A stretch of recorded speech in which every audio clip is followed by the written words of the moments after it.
मला आणखी नाही एवढ्या वेळेस त्यांना सुट्टी द्यायची। एवढ्या वेळेस निलेश राणे साहेबाला विशेष करून माझं सांगणं आहे, तुम्ही त्यांना थांबवा, कारण मला सुद्धा काही मर्यादा आहेत। आता मी कचड्याला लागेल धुवून काढीन, मी सोडणार नाही इथून पुढं। हां, कारण मला सुद्धा मर्यादा आहेत। तुम्हाला काय बोललो आम्ही? चला, काय बोललो तुम्हाला? नारायण राणे साहेब या शब्दाबद्दल माझ्या तोंडातून बरं शब्द आहे का? अरे बाबा, नरेंद्र मोदी साहेबाला सुद्धा स्वाभिमान आहे ओबीसीचा, कारण त्यांनी 2 भाषणात असं बोललेलं आहे। ती उदाहरणार्थ जर आम्ही त्यांना बोललो असतो तर तुम्ही तर आता छाती बिडीत मराठा, मी तर मराठ्याकडून बोललो, मग तुम्ही आमच्याकडून बोलायला पाहिजे। तुमचा काय संबंध रे त्याच्याकडून बोलायचं त्यांच्याकडून बोलायचं? काय संबंध? तुम्हाला बोललो आम्ही काही? तुमच्याबद्दल काही शब्द काढला? तुम्ही कोणत्याची रिवडणार त्यांची तिकडची? तुम्ही कोण?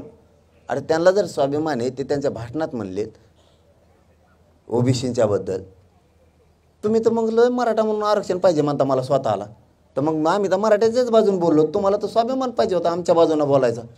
तुम्ही एकटेच काय ते काय तिरशिंगराव लागून गेले काय? मग तुम्ही काही मर्यादा येता। मी तुमच्याबद्दल काही तुम्हाला मानतोय म्हणून मी बोललेलो नाही। आणि इथून पुढं माझी शेवटची विनंती आता निलेश राणे साहेबाला, त्यांना नीट समजून सांगा, दुसऱ्या बारीने मी सोडित नसतो। हां, मी बघणारच नाही मग कोण आहे काय आणि केवढ्याचा। त्यांचं वय आहे, मी त्यांचा आदर करतोय, मोठ्या किमतीचा माणूस आहे। आपल्यासारख्याच्या लेकराच्या तोंडातून शब्द देऊन त्यांना डाग लागू नये। मग भावना समजत असले समजून घ्या, नसता मी पुरा पान उतारा करीत असतो, एक सोडितच नसतो। हां, कारण त्यांना आम्ही काहीही बोललेलो नाही। असं त्यांचं झालं 5 वेळेस, आणि 5 वेळेस आम्ही त्यांना सांगितलं की तुम्ही बोलू नका, पण त्यांना काय दम निघत नाही। त्याच्यामुळे शेवटची संधी, आणि ते निलेश राणे साहेबाला मुद्दा म्हणून सांगतोय मी हे, की तुम्ही त्यांना सांगा, कारण आपल्या क्षमता आता ऐकून घ्या। ते उद्या जरी बोलले तरी सोडणार नाही, हो, आणि ते आत्ता 1 घंट्याने बोलले तरी नाही सोडणार। आणि त्यांची ज्यांनी तयारी असते ना खेटायची, त्यांनी खेटायची तयारी मग आपली त्यांना। हां,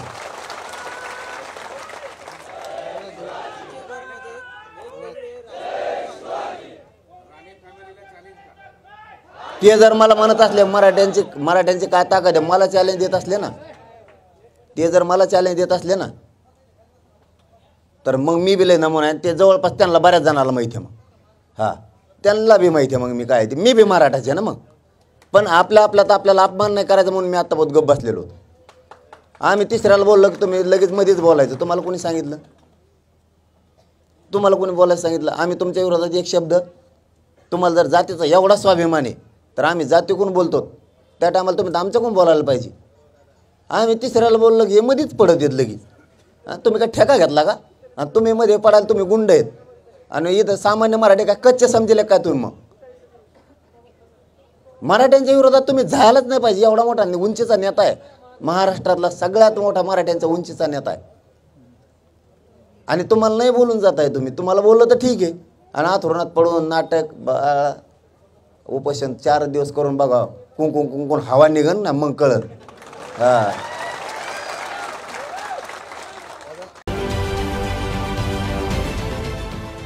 देश विदेशातील प्रत्येक घडामोडींचे लाईव्ह अपडेट मिळवण्यासाठी आता साम टीव्हीच्या सर्व सोशल मीडिया प्लॅटफॉर्मला लाईक, फॉलो आणि सबस्क्राईब करा।